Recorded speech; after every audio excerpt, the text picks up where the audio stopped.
ಜಪಿಸು ಪಂಚಾಕ್ಷರಿ ಮಂತ್ರವನ್ನು ಶ್ರದ್ಧೆಯಲ್ಲಿ ಪಠಿಸು hi friends, ನಮಸ್ತೆ. ಎಲ್ಲರಿಗೂ ಆವಿಷ್ಕಾರಕ್ಕೆ ಸ್ವಾಗತ. ಇವತ್ತು ನಾವು ಮಂಡ್ಯ ಡಿಸ್ಟ್ರಿಕ್ಟ್ ನಾಗಮಂಗಲ ತಾಲೂಕು ಯಗಟಹಳ್ಳಿ ಅನ್ನೋ ಊರಿಗೆ ಬಂದಿದ್ದೀವಿ. ನಮ್ಮ ಕ್ಲೋಸ್ ಫ್ರೆಂಡ್ ಚಂದ್ರಿಕಾ ಮತ್ತು ಮೋಹನ್ ಅವರ ಮನೆ ಈ ಹಳ್ಳಿನಲ್ಲಿ ಇದೆ. ಇಲ್ಲಿ ದೇವತಾ ಕಾರ್ಯವನ್ನು ಅದ್ಧೂರಿಯಾಗಿ ಇಟ್ಕೊಂಡಿದ್ದಾರೆ. ನಮ್ಮನ್ನು ಕೂಡ ಇನ್ವೈಟ್ ಮಾಡಿದರು. ಒಳ್ಳೆಯ ಪರಿಸರ, ಸುಂದರವಾದ ಹಸಿರು ಮಧ್ಯದಲ್ಲಿರೋ ಈ ಒಂದು ದೇವಸ್ಥಾನದಲ್ಲಿ ದೇವರ ಕಾರ್ಯಕ್ರಮಗಳನ್ನು ಇಟ್ಕೊಂಡಿದ್ದಾರೆ. ಅದನ್ನೆಲ್ಲ ಇದು ನಮಗೂ ಫಸ್ಟು ಹೊಸ ಎಕ್ಸ್ಪೀರಿಯನ್ಸು. ಇದನ್ನೆಲ್ಲ ನಿಮ್ಮ ಜೊತೆ ಶೇರ್ ಮಾಡ್ಕೊಳ್ಬೇಕು ಅಂತ ಈ ವಿಡಿಯೋ ಮಾಡ್ತಾಯಿದ್ದೀನಿ.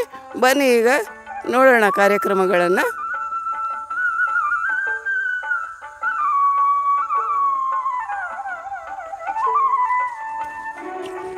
ನಮಸ್ಕಾರ ಎಲ್ಲರಿಗೂ. ನಾನು ಮೋಹನ್ ಅಂತ. ನಮ್ಮ ಗ್ರಾಮ ಯಗಟಹಳ್ಳಿ ಗ್ರಾಮ ನಾಗಮಂಗಲ ತಾಲೂಕಿನಲ್ಲಿ ಇದೆ. ಇದು ನಮ್ಮ ಇಲ್ಲಿ ಗ್ರಾಮದ ಪದ್ಧತಿ ಪ್ರಕಾರ ನಾವೆಲ್ಲ ದೇವತೆಗಳನ್ನ ಪೂಜೆ ಮಾಡೋದು ಸಂಪ್ರದಾಯ ನಮ್ಮಲ್ಲಿ. ಸೊ ಹಾಗಾಗಿ ಇವತ್ತಿನ ದಿವಸ ನಾವೊಂದು ಸುಮಾರು 4 ಗ್ರಾಮಗಳ ದೇವರುಗಳನ್ನ ಕರೆಸಿ ಅದರ ಉತ್ಸವ ಮಾಡಿ ಅವರಿಗೆ ಸುಮಾರು 1500 ಜನಗಳಿಗೆ ಒಂದು ಊಟವನ್ನು ಏರ್ಪಡಿಸಿದ್ದೀವಿ.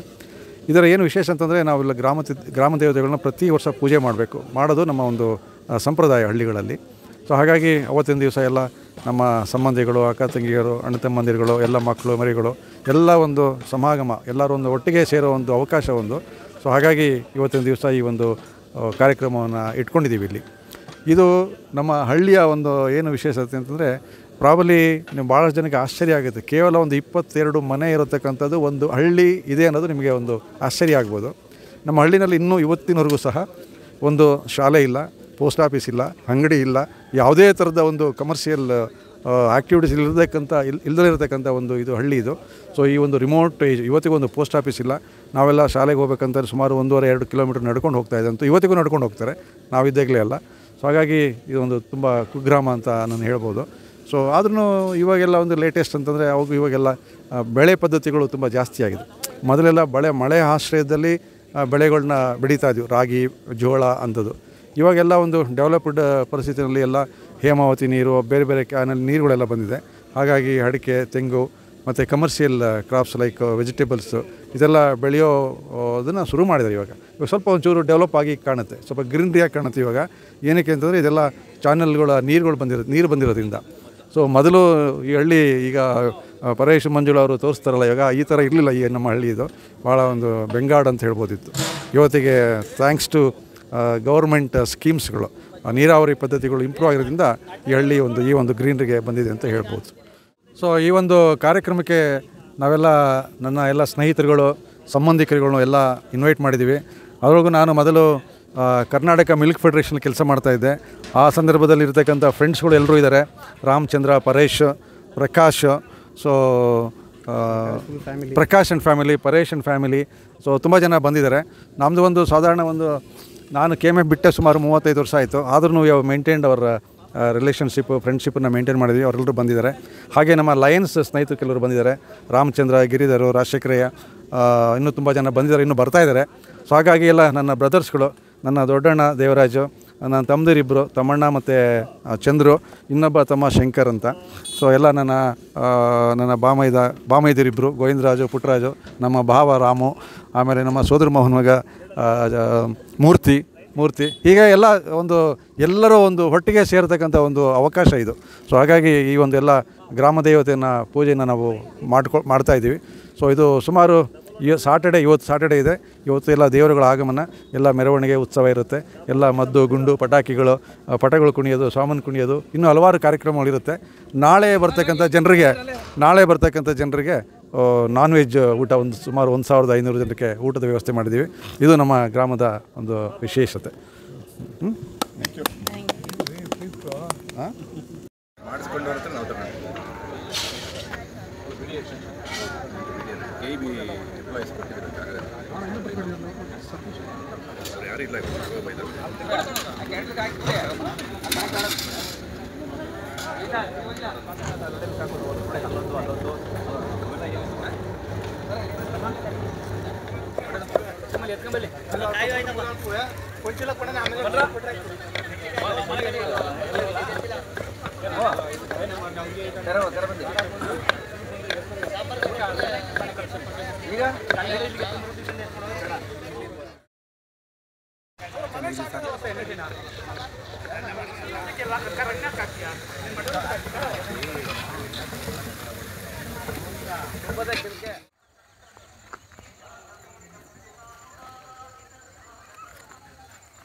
ಏನಂತೆ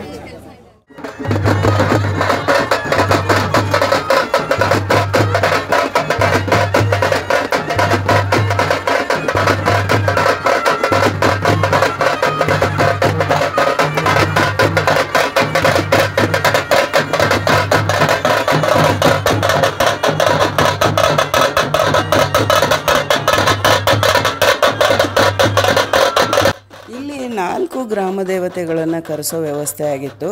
ಪಟ್ಟಲದಮ್ಮ, ಕೊಲ್ಲಾಪುರದಮ್ಮ, ಕಂಬದ ನರಸಿಂಹಸ್ವಾಮಿ ಮತ್ತು ಕೆಂಪಮ್ಮ 3 ದೇವತೆಗಳ ಪೂಜೆ ಆಗಿತ್ತು. ಆದರೆ ಕೆಂಪಮ್ಮ ಬರೋದಕ್ಕೆ ಇನ್ನೂ ತಡ ಆಯಿತು.